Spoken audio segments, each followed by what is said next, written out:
ನಮಸ್ಕಾರ ವೀಕ್ಷಕರೇ, ಸಮಕಾಲೀನದ 465ನೇ ಕಂತಿಗೆ ನಿಮಗೆ ಸ್ವಾಗತ. ಸಂವಿಧಾನವನ್ನು ಮತ್ತು ಅಂಬೇಡ್ಕರ್ ಅವರನ್ನು ಸೋಲಿಸಿದವರು ಯಾರು ಸರಣಿಯ 10ನೇ ಕಂತಿಗೆ ನಿಮಗೂ ಸ್ವಾಗತ. ಸ್ನೇಹಿತರೆ, ಈಗ ತಿದ್ದುಪಡಿಗಳ ಬಗ್ಗೆ ಸಂಘ ಪರಿವಾರ, ಮೋದಿ, ಶಾ ಅವರು ಮಾಡ್ತಿರುವಂಥ ಕೆಲವು ಅರ್ಧ ಸತ್ಯಗಳು, ಹಸಿ ಸುಳ್ಳುಗಳ ಅಪಪ್ರಚಾರದ ಬಗ್ಗೆ ನಾವು ಮಾತಾಡ್ತಾ ಇದ್ದೀವಿ. ಹೋದ ಸರಣಿನಲ್ಲಿ ಮೊದಲನೇ ತಿದ್ದುಪಡಿ ಹಾಗೂ ಸಂವಿಧಾನ ಎಮರ್ಜೆನ್ಸಿಯನ್ನು ತಂದಾಗ 42ನೇ ತಿದ್ದುಪಡಿನಲ್ಲಿ ಅವ್ರು ಹೇಳ್ತಿರೋದರಲ್ಲಿ ಇರುವ ಕೆಲವು ಸತ್ಯಗಳೇನು ಮತ್ತು ಮುಚ್ಚಿಡ್ತಿರೋ ಸತ್ಯಗಳೇನು ಅಂತಲೂ ಕೂಡ ಮಾತಾಡಿದ್ವಿ. ಹಾಗೂ 75ನೇ ವರ್ಷದ ಹೊತ್ತಿನಲ್ಲಿ ಈ ಸಂವಿಧಾನದ ಇದ್ದಾಗ್ಯೂ ಕೂಡ ಇಂತಹ ದುರಂತಗಳು ಯಾಕೆ ಸಂಭವಿಸ್ತು, ನಾವು ಅದರ ಹಿಂದೆ ಎರಡೂ ಪಕ್ಷಗಳು ಯಾಕೆ ಕಾರಣವಾಗಿವೆ ಅನ್ನೋದ್ರ ಬಗ್ಗೆನೂ ಮಾತಾಡಿದ್ವಿ. ಈಗ ತಾವು ನಿಜವಾದಂಥ ಅಂಬೇಡ್ಕರ್ ಅವರ ಅನುಯಾಯಿಗಳು, ಸಂವಿಧಾನದ ರಕ್ಷಕರು ನಾವು, ಕಾಂಗ್ರೆಸ್ ಅಲ್ಲ ಅಂತ ಹೇಳುವುದಕ್ಕೆ ಅವ್ರು ಹೇಳ್ತಿರುವಂಥ ಹಲವಾರು ಅಪಪ್ರಚಾರಗಳಲ್ಲಿ ಇದಂತೂ ಸಂಪೂರ್ಣವಾಗಿ ಹಸಿ ಸುಳ್ಳು. ಅವ್ರು ಹೇಳ್ತಿರುವಂಥ ವಿಷಯ ಏನಪ್ಪ ಅಂದರೆ, ನಾವು ತಂದ ತಿದ್ದುಪಡಿಗಳು, ನಾವೊಂದು 22 ತಿದ್ದುಪಡಿಗಳು ತಂದಿದ್ದೀವಿ ನಮ್ಮ ಅಧಿಕಾರಾವಧಿಯಲ್ಲಿ, ಅವೆಲ್ಲವೂ ಕೂಡ ಅಂಬೇಡ್ಕರ್ ಅವರ ಆಶಯಗಳನ್ನು ಈಡೇರಿಸೋಕ್ಕೆ ಪೂರಕವಾಗಿರುವಂತಹ ತಿದ್ದುಪಡಿಗಳು. ಹಾಗೂ ಕಾಂಗ್ರೆಸ್ ಸರ್ಕಾರ ಜಾರಿಗೆ ತಂದಂಥ ತಿದ್ದುಪಡಿಗಳು ಕೇವಲ ತಮ್ಮ ಅಧಿಕಾರವನ್ನು ವಂಶಪಾರಂಪರ್ಯವಾಗಿ ಉಳಿಸ್ಕೊಳ್ಳೋದಕ್ಕೆ ಮಾಡಿದಂಥ ತಿದ್ದುಪಡಿಗಳು ಅಂತ ಹೇಳಿದ್ದಾರೆ. ಅದರಲ್ಲಿ ಹೆಂಗೆ ನಾವು ಮೊದಲನೇ ತಿದ್ದುಪಡಿನಲ್ಲೇ ದೇಶದ ಜನರಿಗೆ ಪೂರಕವಾದಂಥ ಮೀಸಲಾತಿ ಮತ್ತು ಭೂ ಸುಧಾರಣೆಯ ಅಂಶಗಳನ್ನು ಒಳಗೊಂಡಂಥ ತಿದ್ದುಪಡಿಯಾಗಿತ್ತು. ಕೇವಲ ಅಭಿವ್ಯಕ್ತಿ ಸ್ವಾತಂತ್ರ್ಯದ ನಿರ್ಬಂಧದ ತಿದ್ದುಪಡಿ ಅಲ್ಲ. ಅಭಿವ್ಯಕ್ತಿ ಸ್ವಾತಂತ್ರ್ಯದ ನಿರ್ಬಂಧದ ತಿದ್ದುಪಡಿ ವಿರುದ್ಧವಾಗಿದ್ದ ಪಕ್ಷದಲ್ಲಿ ಇವರು ಅದನ್ನು ನಿರಾಕರಿಸ್ಬೋದಾಗಿತ್ತಲ್ಲ, ಮತ್ತೊಂದು ತಿದ್ದುಪಡಿ ತಂದು ಅನಿರ್ಬಂಧಿತವಾದಂಥ ವ್ಯಕ್ತಿ ಸ್ವಾತಂತ್ರ್ಯವನ್ನು ಕೊಡಬಹುದಾಗಿತ್ತಲ್ಲ. ಕಾಂಗ್ರೆಸ್ ಮಾಡಿದ್ದ ತಪ್ಪನ್ನು ಸಂಪೂರ್ಣವಾಗಿ ಎರಡೂ ಸಭೆಗಳಲ್ಲಿ ಕಳೆದ 30 ವರ್ಷದಲ್ಲೇ ಯಾರಿಗೂ ಇಲ್ಲದಂಥ ಒಂದು ಬಹುಮತ ಇರುವಂತಹ ಈ ಸರ್ಕಾರ ಕಾಂಗ್ರೆಸ್ ಮಾಡಿದ ತಪ್ಪನ್ನು ತಿದ್ದಬಹುದಾಗಿತ್ತಲ್ಲ. ಅವರು ಮೊದಲನೇ ತಿದ್ದುಪಡಿಗೂ ಕೂಡ ಆ ರೀತಿ ಅನಿರ್ಬಂಧಿತ ವ್ಯಕ್ತಿ ಸ್ವಾತಂತ್ರ್ಯ ಕೊಡಲಿಲ್ಲ, ಬದಲಿಗೆ ಕಳೆದ 10 ವರ್ಷದಲ್ಲಿ ಇದ್ಬದ್ದಂಥ ಸ್ವಾತಂತ್ರ್ಯವನ್ನು ಕೂಡ ಕಿತ್ಕೊಳ್ತಿದ್ದಾರೆ. ಹಾಗೂ ಮೀಸಲಾತಿ ವಿಷಯ ಆಗಿರ್ಬೋದು, ಭೂ ಹಂಚಿಕೆ ವಿಷಯ ಆಗಿರ್ಬೋದು, 2013ರಲ್ಲಿ ಆಗಿ ನೋಡೋದಾದರೆ ಭೂಮಿ ಹಂಚಿಕೆಯ ವಿಷಯ ಬಂದಾಗ ಕಾರ್ಪೊರೇಟ್ ಶಕ್ತಿಗಳು ಭೂಮಿಯನ್ನು ರೈತರಿಂದ ಕಸ್ಕೊಳ್ಬೇಕಾದ್ರೆ ಸಂಪೂರ್ಣವಾಗಿ ರೈತರಿಗೆ ಒಪ್ಪಿಗೆ ಮೇರೆಗೆ 85% ಅಷ್ಟು ರೈತರು ಒಪ್ಪಿದ್ರೆ ಮಾತ್ರ ರೈತರ ಜಮೀನು ಕಸಿಬೇಕು ಅಂತ ತೀರ್ಮಾನವನ್ನು ಆಗಿನ UPA ಸರ್ಕಾರ ಮಾಡಿದ್ರೆ, ಅದಕ್ಕೆ ತದ್ವಿರುದ್ಧವಾಗಿ ಇವರು ತಿದ್ದುಪಡಿಯನ್ನು ತಂದು ಜಾರಿಗೆ ತರಬೇಕಂತಿದ್ದಂಥ ವಿಷಯ ಏನಪ್ಪ ಅಂದರೆ, ರೈತರ ಒಪ್ಪಿಗೆನೇ ಇಲ್ಲದೆ ಕಾರ್ಪೊರೇಟ್ ಶಕ್ತಿಗಳಿಗೆ ಜಮೀನನ್ನು ವಶಪಡಿಸ್ಕೊಳ್ಳುವಂಥ ವಿಷಯ. ಹೀಗಾಗಿ ತಮ್ಮ ಅಧಿಕಾರದ ಅವಧಿನಲ್ಲಿ ಇವರು ಯಾವತ್ತಿಗೂ ಕೂಡ ಮಾಡಿದಂಥ ತಿದ್ದುಪಡಿಗಳು ಹಂಗೆ ನೋಡೋದಾದರೆ ಜನಪರವಾಗಿ ಇರಲಿಲ್ಲ. ಆದರೂ ಅವ್ರೇನು ಹೇಳ್ತಾ ಇದ್ದಾರೆ, ಕೆಲವು ತಿದ್ದುಪಡಿಗಳು ಹೆಂಗೆ ಜನಪರವಾಗಿದ್ವು ಅಂತ ಹೇಳ್ತಿದ್ದಾರೆ. ಆ ತಿದ್ದುಪಡಿಗಳ ಬಗ್ಗೆ ನಿರ್ದಿಷ್ಟವಾಗಿ ಮಾತಾಡೋಣ. ಮತ್ತು ಕಳೆದ ಇಷ್ಟು ವರ್ಷದ ತಿದ್ದುಪಡಿಗಳ ಒಟ್ಟು ಸಾರವೇನಿತ್ತು ಅನ್ನೋದ್ರ ಬಗ್ಗೆನೂ ಒಂಚೂರು ಮಾತಾಡೋಣ. ವಾಜಪೇಯಿ ಕಾಲದ ತಿದ್ದುಪಡಿಗಳ ಬಗ್ಗೆ ಮಾತಾಡ್ತಾರೆ. ಇನ್ಫ್ಯಾಕ್ಟು ಈ ಒಂದು ಕಳೆದ 75 ವರ್ಷದ 100 ಚಿಲ್ಲರ ತಿದ್ದುಪಡಿಗಳಲ್ಲಿ ಪ್ರಧಾನವಾಗಿರುವ ತಿದ್ದುಪಡಿಗಳು ಕೆಲವು ಆಗಿನ ಜನ ಹೋರಾಟಗಳಿಗೆ ಪೂರಕವಾಗಿ, ಈಗ ಮೀಸಲಾತಿ ಅಂತ, ಭೂ ಸುಧಾರಣೆ ಅಂತ ನೆಪ ಮಾತ್ರಕ್ಕಾದರೂ ಕಾಗದದಲ್ಲಿ ಮಾಡಬೇಕಾಗಿರೋ ತಿದ್ದುಪಡಿಗಳು ಕೆಲವು. ಆದರೆ ಕೆಲವು ರೂಢಿಗತವಾಗಿ ರೊಟೀನಾಗಿ ಮಾಡಬೇಕಾಗಿರೋ ತಿದ್ದುಪಡಿಗಳು. ಉದಾಹರಣೆಗೆ, ಸಂವಿಧಾನದಲ್ಲಿ SC STಗಳಿಗೆ ರಾಜಕೀಯ ಮೀಸಲಾತಿ ಮೊದಲ 10 ವರ್ಷಗಳಿಗೆ ಮಾತ್ರ ಅಂತಲೇ ಇತ್ತು.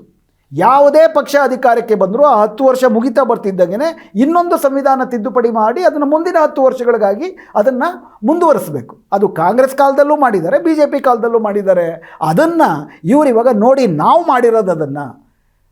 ಯಾಕಂದರೆ ಅಕಸ್ಮಾತ್ ಆ ರೀತಿ ಮೊದಲ 10 ವರ್ಷದಲ್ಲಿ ಇದ್ದದ್ದೇ ಕಾಂಗ್ರೆಸ್ ಸರ್ಕಾರ, ಅವ್ರು ಮಾಡಿರಲಿಲ್ಲ ಅಂದರೆ ಮೊದಲ 10 ವರ್ಷದಲ್ಲೇ ಮುಗಿದೋಗ್ತಿತ್ತಲ್ಲ. ಪ್ರಶ್ನೆ ಕೇಳಬೇಕಾಗಿರೋದು 75 ವರ್ಷದ ನಂತರ, 75 ವರ್ಷ ಆದರೂ ಕೂಡ ಮೀಸಲಾತಿ ಇಲ್ಲದ ಕ್ಷೇತ್ರದಲ್ಲಿ ಒಬ್ಬ ಸ್ವಾಭಿಮಾನಿ ಅಸ್ಪೃಶ್ಯ ಪ್ರತಿನಿಧಿ ಆಯ್ಕೆಯಾಗುವ ಅವಕಾಶ ಯಾಕಿಲ್ಲ? ಹಾಗೆಯೇ ಮೀಸಲು ಕ್ಷೇತ್ರದಲ್ಲೂ ಕೂಡ ಒಬ್ಬ ಸವರ್ಣೀಯ ಸಮಾಜದ ಹಂಗಿಲ್ಲದೆ ಒಬ್ಬ ಸ್ವಾಭಿಮಾನಿ ದಲಿತ ಪ್ರತಿನಿಧಿ ಯಾತಕ್ಕೆ ಆಯ್ಕೆ ಆಗ್ತಿಲ್ಲ ಅನ್ನೋ ಪ್ರಶ್ನೆ ಕೇಳ್ಕೋಬೇಕೇ ಹೊರತು ನಾವು ತಿದ್ದುಪಡಿ ಬಿಡ್ತಿದ್ದೀವಿ, ನಮ್ಮಿಂದ ಆಯಿತು ಅನ್ನೋದು ಹಸಿ ಸುಳ್ಳು. ಎರಡನೇದು, 1991ರ ನಂತರ ಎಲ್ಲ ಸರ್ಕಾರಗಳು, ಕಾಂಗ್ರೆಸ್ಸಿಂದ ಮೊದಲುಗೊಂಡು ಕಳೆದ 15 ವರ್ಷಗಳ ಈ ಎಲ್ಲ ಸರ್ಕಾರಗಳು ಮಾಡಿರೋ ತಿದ್ದುಪಡಿಗಳ ಪ್ರಧಾನ ಸಾರ ಸಂವಿಧಾನದಲ್ಲಿ ಕೊಟ್ಟಿರುವಂತಹ ಡೈರೆಕ್ಟಿವ್ ಪ್ರಿನ್ಸಿಪಲ್, ವಿಶೇಷವಾಗಿ ಅಂದರೆ ಸಂಪತ್ತಿನಲ್ಲಿ ಸಮಾನತೆ ಹಾಗೂ ಘನತೆಯುಳ್ಳಂತಹ ಬದುಕಿನ ಖಾತ್ರಿ ಮಾಡುವಂಥದ್ದು. ಇಂಥ ವಿಷಯಗಳೇನಿದೆ, ಇಂಥ ವಿಷಯಗಳಿಗೆ ಅವಕಾಶವಿಲ್ಲದಂತೆ ಸಂಪೂರ್ಣವಾಗಿ ವೆಲ್ಫೇರ್ ಸ್ಟೇಟ್ ಅನ್ನೋದೇನಿದೆ, ಕಲ್ಯಾಣ ರಾಜ್ಯ, ಈ ದೇಶದ ಜನರ ಎಲ್ಲ ಸಾಂಸ್ಕೃತಿಕ, ರಾಜಕೀಯ, ಸಾಮಾಜಿಕ ಕಲ್ಯಾಣವನ್ನು ಶ್ರೀಮಂತರಿಗೆ ಜಾಸ್ತಿ ತೆರಿಗೆ ಹಾಕಿ ಬಡವರಿಗೆ ಕಡಿಮೆಯನ್ನು ಕೊಟ್ಟು ಉಚಿತವಾಗಿ ಅಥವಾ ರಿಯಾಯಿತಿ ದರದಲ್ಲಿ ಅವರ ಜೀವನ ಮಟ್ಟವನ್ನು ಏರಿಸಬೇಕು ಅನ್ನುವ ಕಲ್ಯಾಣ ರಾಜ್ಯದ ಪರಿಕಲ್ಪನೆ ಏನಿದೆ, ಅದಕ್ಕೆ ತದ್ವಿರುದ್ಧವಾದಂಥ ನವ ಉದಾರವಾದಿ ಕಾರ್ಪೊರೇಟ್ ಬಂಡವಾಳಶಾಹಿ ತಿದ್ದುಪಡಿಗಳೇ ಆಗಿದ್ದಾವೆ. ಕಾಂಗ್ರೆಸ್ ಸರ್ಕಾರ ಮಾಡಿದೆ. ಕಳೆದ 10 ವರ್ಷದಲ್ಲಿ ಅದೆಲ್ಲಕ್ಕಿಂತ ಜಾಸ್ತಿ ಮಾಡಿರೋದು BJP ಸರ್ಕಾರ ಆಗಿದೆ. ಇದು ಸಾರದಲ್ಲಿ ಈ ಎಲ್ಲ ತಿದ್ದುಪಡಿಗಳ ಸಾರ. ಹಂಗೆ ನೋಡೋದಾದರೆ ಬೇಕಾಗಿರೋ ತಿದ್ದುಪಡಿ ಏನು? ಇನ್ಫ್ಯಾಕ್ಟ್ ಸರ್ವರಿಗೂ ಸಮಪಾಲು ಸಮಬಾಳು, ನಮ್ಮಲ್ಲಿ 3 ಬಗೆಯ ಹಕ್ಕುಗಳು ಬರ್ತವೆ. ಒಂದು ವ್ಯಕ್ತಿ ಸ್ವಾತಂತ್ರ್ಯವನ್ನು ಕಾಪಾಡುವ ಸಿವಿಲ್ ಆ್ಯಂಡ್ ಪೊಲಿಟಿಕಲ್ ರೈಟ್ಸ್, ನಾಗರಿಕ ಮತ್ತು ರಾಜಕೀಯ ಹಕ್ಕುಗಳು, ಒಬ್ಬರಿಗೆ ಒಂದೇ ವೋಟು ಅಥವಾ ನಿಮ್ಮ ಅಭಿವ್ಯಕ್ತಿ ಸ್ವಾತಂತ್ರ್ಯ, ನಿಮ್ಮ ರೈಟ್ ಟು ರಿಲಿಜನ್ ಇತ್ಯಾದಿಗಳು. ಸಾಮಾಜಿಕ ಆರ್ಥಿಕ ಸ್ವಾತಂತ್ರ್ಯಕ್ಕೆ ಸಂಬಂಧಪಟ್ಟಂತೆ ಉದಾಹರಣೆಗೆ ಘನತೆಯಿಂದ ಬದುಕುವ ಹಕ್ಕು, ಶಿಕ್ಷಣದ ಹಕ್ಕು, ಆರೋಗ್ಯದ ಹಕ್ಕು, ವಸತಿಯ ಹಕ್ಕು, ಇವು ಹಕ್ಕಾಗಿಲ್ಲವೇ ಇಲ್ಲ ನಮ್ಮ ಸಂವಿಧಾನದಲ್ಲಿ. ಅವೆಲ್ಲವೂ ಕೂಡ ಡೈರೆಕ್ಟಿವ್ ಪ್ರಿನ್ಸಿಪಲ್ಸ್ನ ಆಶಯಗಳಾಗಿ ಉಳಿದ್ಬಿಟ್ಟಿದ್ದಾವೆ. ಇನ್ಫ್ಯಾಕ್ಟ್ 75 ವರ್ಷಗಳಲ್ಲಿ ಆಗಬೇಕಾಗಿದ್ದಂಥ ತಿದ್ದುಪಡಿ ಏನಪ್ಪ ಅಂದರೆ ಈ ಸಾಮಾಜಿಕ ಆರ್ಥಿಕ ಹಕ್ಕುಗಳು ಮೂಲಭೂತ ಹಕ್ಕುಗಳಾಗಬೇಕಾಗಿತ್ತು ಅಂಬೇಡ್ಕರ್ ಆಶಯದಂತೆ. ಯಾಕಂದರೆ ಅಂಬೇಡ್ಕರ್ ಅವರು 1947ರಲ್ಲಿ ತಾವು ಬರೆದಂಥ ಸ್ಟೇಟ್ ಆ್ಯಂಡ್ ಮೈನಾರಿಟಿಯಲ್ಲಿ ಹೇಳೋದು, ಎಲ್ಲಿಯ ತನಕ ಸಮಾನತೆ ಮೂಲಭೂತ ಹಕ್ಕಾಗೋದಿಲ್ವೋ ಸರ್ಕಾರ ಕಡ್ಡಾಯವಾಗಿ ಸಮಾನತೆಯನ್ನು ಒದಗಿಸಬೇಕು, ಸಂಪತ್ತನ್ನು ರಾಷ್ಟ್ರೀಕರಣ ಮಾಡಬೇಕು ಅನ್ನೋದೇನು ಪ್ರಭುತ್ವ ಸಮಾಜವಾದದ ಪರಿಕಲ್ಪನೆ ಇತ್ತು, ಅದು ಡೈರೆಕ್ಟಿವ್ ಪ್ರಿನ್ಸಿಪಲ್ಸ್ನಲ್ಲಿ ಉಪದೇಶವಾಗಿಬಿಟ್ಟಿದೆ. ಅದು ಹಕ್ಕಾಗಿಲ್ಲ. ಅದನ್ನು ಯಾವ ಸರ್ಕಾರಗಳು ಕೂಡ ತಿದ್ದುಪಡಿ ಮಾಡಿ ಮೂಲಭೂತ ಹಕ್ಕು ಮಾಡಿಲ್ಲ. ಇದು ಯಾವುದೇ ಸರ್ಕಾರ ಕಳೆದ 75 ವರ್ಷದಲ್ಲಿ ಅಧಿಕಾರಕ್ಕೆ ಬಂದರೂ ಅವುಗಳ ವರ್ಗ ಸ್ವರೂಪವನ್ನು ಹೇಳುತ್ತೆ. ಆದರೆ ಈ ಸರ್ಕಾರದ ವಿಶೇಷ ಏನಪ್ಪ ಅಂತಂದರೆ BJP ಸರ್ಕಾರದ್ದು ಅಸಮಾನತೆಯೇ ನಿಜವಾಗಿ ಮಾಡಬೇಕಾಗಿರೋದು, ಈ ಸಂವಿಧಾನ ಯೂಸ್ಲೆಸ್ಸು ಅಂಥೇಳಿ ವೈಯಕ್ತಿಕ ಸ್ವಾತಂತ್ರ್ಯ ಏನಿತ್ತು, ಸಿವಿಲ್ ಆ್ಯಂಡ್ ಪೊಲಿಟಿಕಲ್ ರೈಟ್ಸ್, ಅದನ್ನೂ ನಾಶ ಮಾಡಿ ಡೈರೆಕ್ಟಿವ್ ಪ್ರಿನ್ಸಿಪಲ್ಸ್ನಲ್ಲಿ ಆಶಯವಾಗಿರುವಂತಹ ಸಾಮಾಜಿಕ ರಾಜಕೀಯ ಸಮಾನತೆಯನ್ನು ಇಲ್ಲದಂತೆ ಮಾಡಿ ಇಡೀ ಸಂವಿಧಾನವನ್ನೇ ಬುಡಮೇಲು ಮಾಡುವ ಇನ್ನೂ ತೀವ್ರವಾದಂಥ ದಾಳಿಯ ತಿದ್ದುಪಡಿಗಳು ಅಥವಾ ಉದ್ದೇಶ ಅದಕ್ಕಿದೆ.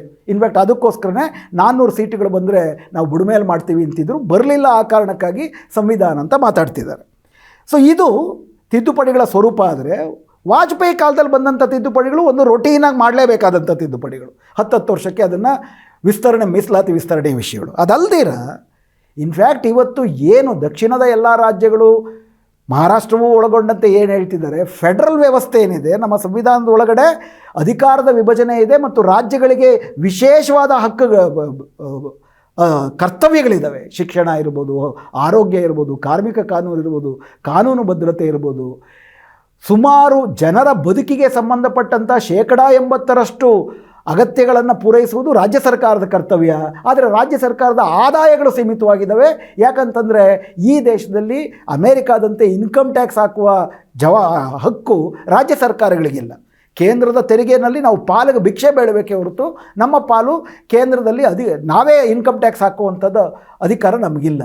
ಈ ಸಂದರ್ಭದಲ್ಲಿ ಕೇಂದ್ರ ಮತ್ತು ರಾಜ್ಯಗಳ ನಡುವಿನ ಅಧಿಕಾರದ ಸಂಬಂಧದಲ್ಲಿ ಹಣಕಾಸು ಫೆಡರಲಿಸಮ್, ಒಕ್ಕೂಟ ವ್ಯವಸ್ಥೆ ಏನಿದೆ ಅದರಲ್ಲಿ ಇನ್ಫ್ಯಾಕ್ಟ್ ಏನು ತಂತ್ರವನ್ನು ಬಳಸಿದ್ರು ಅಂತಂದರೆ ಕೇಂದ್ರದ ತೆರಿಗೆಯಲ್ಲಿ ರಾಜ್ಯಗಳಿಗೆ ಪಾಲಿರುತ್ತೆ. ಆದರೆ ಕೇಂದ್ರ ಸೆಸ್ ಹಾಕಿದ್ರೆ, ಮೇಲ್ತೆರಿಗೆ ಹಾಕಿದ್ರೆ, ಸರ್ಚಾರ್ಜ್ ಹಾಕಿದ್ರೆ ಅದರಲ್ಲಿ ರಾಜ್ಯಗಳಿಗೆ ಪಾಲಿರೋದಿಲ್ಲ. ಈ ರೀತಿ ರಾಜ್ಯಗಳಿಗೆ ಸರ್ಚಾರ್ಜಲ್ಲಿ ಸೆಸ್ಸಲ್ಲಿ ಪಾಲಿಲ್ಲ ಅನ್ನುವಂತಹ ಒಂದು ಸಂವಿಧಾನ ತಿದ್ದುಪಡಿಯನ್ನು 88ನೇ ತಿದ್ದುಪಡಿಯನ್ನು ತಂದಿದ್ದು ವಾಜಪೇಯಿ ಸರ್ಕಾರ. To extend the statutory cover of levy and utilisation of service tax ಅಂತ ಇವರು ತರ್ತಾರೆ. ಇದು ಮೋದಿ ಕಾಲದಲ್ಲಿ ಇನ್ನೂ ಜಾಸ್ತಿಯಾಗಿ, ಅದು ಆವಾಗ ಕೇಂದ್ರ ತೆರಿಗೆಯ 3 ಅಥವಾ 5% ಇರ್ತಿತ್ತು, ಇವತ್ತದು 25ರಿಂದ 30% ಆಗಿ ರಾಜ್ಯಗಳನ್ನು ಆರ್ಥಿಕವಾಗಿ ದುರ್ಬಲಗೊಳಿಸಿ ರಾಜಕೀಯವಾಗಿ ಮೇಲಾಧಿಪತ್ಯ ಮಾಡೋದಕ್ಕೆ ಅವಕಾಶ ಮಾಡಿಕೊಟ್ಟಿದೆ. ಇನ್ಫ್ಯಾಕ್ಟ್ ಇದು ಮೂಲಭೂತವಾಗಿ ಅಂಬೇಡ್ಕರ್ ಅವರ ಆಶಯಕ್ಕೆ ತದ್ವಿರುದ್ಧವಾದದ್ದು. ವಾಜಪೇಯಿ ತಂದಂಥ ಹಲವಾರು ತಿದ್ದುಪಡಿಗಳಲ್ಲಿ ಇದೊಂದು. ಮೋದಿ ಸರ್ಕಾರದಲ್ಲಿ ಇವರು ಸುಮಾರು 8 ತಿದ್ದುಪಡಿಗಳನ್ನು ಮಾಡಿದ್ದೀವಿ ಸಂವಿಧಾನಕ್ಕೆ. ಅವೆಲ್ಲವೂ ಕೂಡ ಸಂವಿಧಾನದ ಆಶಯಕ್ಕೆ ಪೂರಕವಾದದ್ದು ಅಂತ ಕೊಚ್ಕೊಳ್ಳೋದಕ್ಕೆ ಒಂದು 4 ಉದಾಹರಣೆಗಳನ್ನು ಹೇಳ್ತಾರೆ. ಅದರಲ್ಲಿ ಒಂದು ಅವರು ಕೊಚ್ಕೊಳ್ತಿರೋ ತಿದ್ದುಪಡಿ ಏನಪ್ಪ ಅಂದರೆ 2015 ಏಪ್ರಿಲ್ 13ನೇ ತಾರೀಕು ನ್ಯಾಷನಲ್ ಜುಡಿಷಿಯಲ್ ಅಪಾಯಿಂಟ್ಮೆಂಟ್ಸ್ ಕಮಿಷನ್ ಅಂತ ಜಾರಿ ಮಾಡುವುದಕ್ಕೆ ಒಂದು ತಿದ್ದುಪಡಿಯನ್ನು ತಂದರು. ಇದು ಹೆಂಗೆ ಹಾಸ್ಯಾಸ್ಪದ ಮತ್ತು ವಿಪರ್ಯಾಸದಿಂದ ಕೂಡಿದೆ ಅಂದರೆ, ಹೋದ ಸಂಚಿಕೆಯಲ್ಲೂ ನಾವು ಮಾತಾಡಿದ್ವಿ. ಇಂದಿರಾ ಗಾಂಧಿ ಎಮರ್ಜೆನ್ಸಿಯನ್ನು ತಂದು 42ನೇ ತಿದ್ದುಪಡಿ ತಂದಿದ್ದರ ಬಗ್ಗೆ ಇವರ ಪ್ರಧಾನ ಆಕ್ಷೇಪಣೆ ಏನಪ್ಪ ಅಂದರೆ, ಸುಪ್ರೀಂ ಕೋರ್ಟ್ಗೆ ಇರುವ ಅಧಿಕಾರವೆಲ್ಲವನ್ನೂ ಕಸಿದುಕೊಂಡು ಸಂಸತ್ತಿನ ಅಧಿಕಾರವನ್ನು ಅದರ ಮೇಲೆ ಹೇರುವಂತಹ ಪ್ರಯತ್ನವನ್ನು ಅವರು ಮಾಡ್ತಾಯಿದ್ರು. ಇದು ಎಷ್ಟು ಅಂಬೇಡ್ಕರ್ ಅವರ ಆಶಯಕ್ಕೆ ವಿರುದ್ಧವಾದದ್ದು ಅನ್ನೋದು ಅವರ ಅಭಿಪ್ರಾಯ.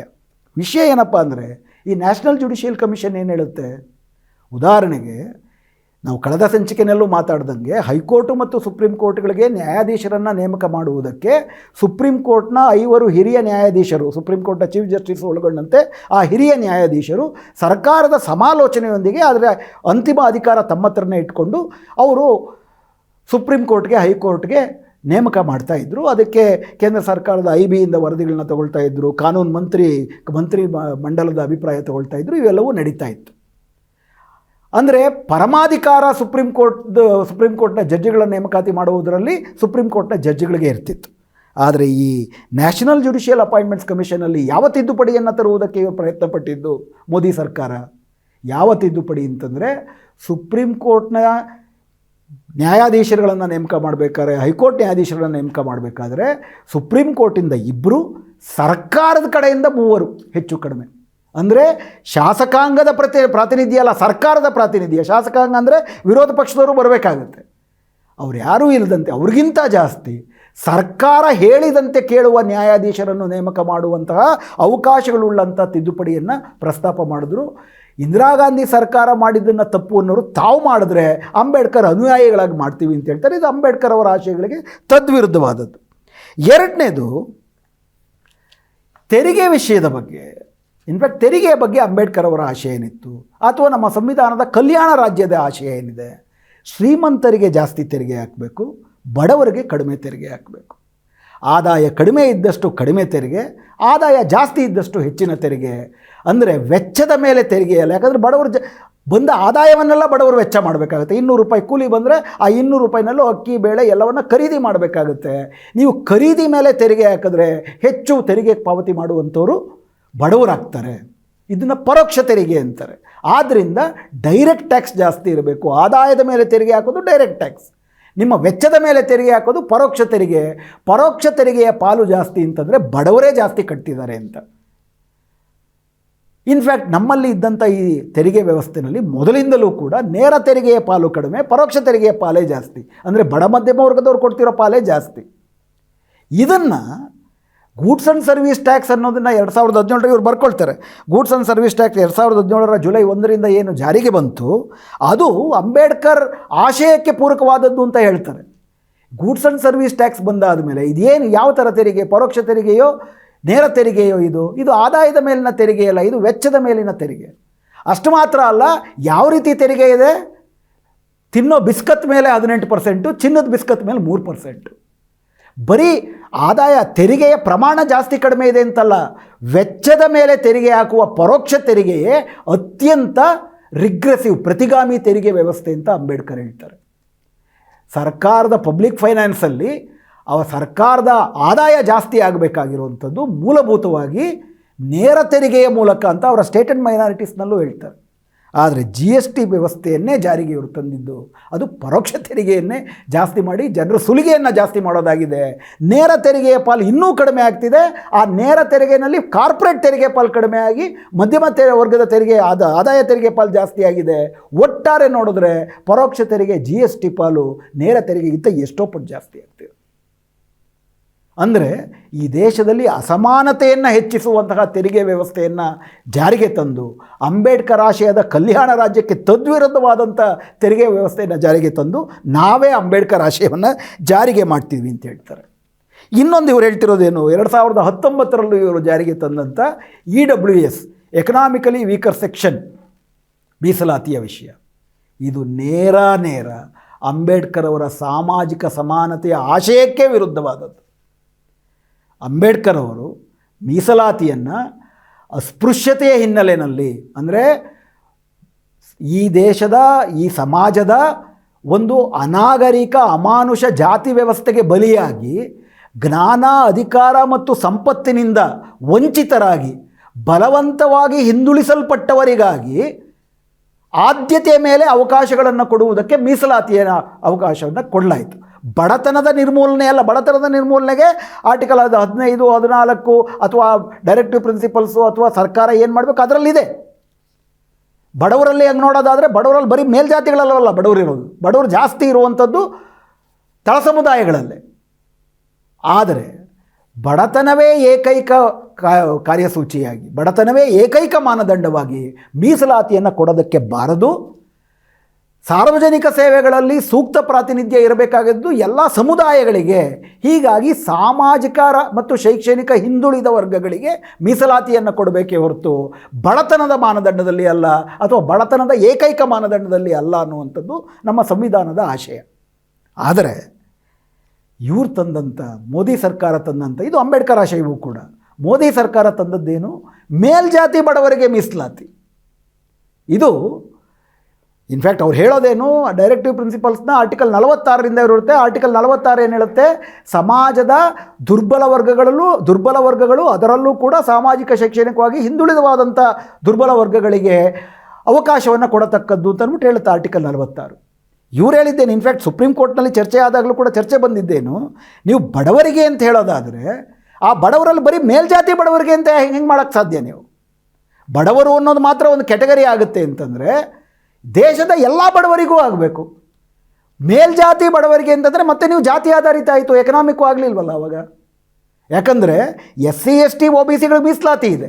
EWS ಮೀಸಲಾತಿನಲ್ಲಿ SC ST OBCಗಳನ್ನು ಹೊರತುಪಡಿಸಿ ಅಂತಿದೆ. SC ST OBCಗಳನ್ನು ಹೊರತುಪಡಿಸಿ ಬಡವರು ಅಂತ ಹೆಂಗೆ ಮಾಡ್ತೀರಿ? ಸೊ ಹೀಗಾಗಿ ಆರ್ಥಿಕ ಮಾನದಂಡವನ್ನು ಇವರು ಮೀಸಲಾತಿ ಕೊಡುವುದಕ್ಕೆ ಅನ್ವಯಿಸಿದ್ದೇನೆ ಈ ದೇಶದ ಜಾತಿಯ ಆಧಾರಿತ ತಾರತಮ್ಯದ ನಿರಾಕರಣೆ.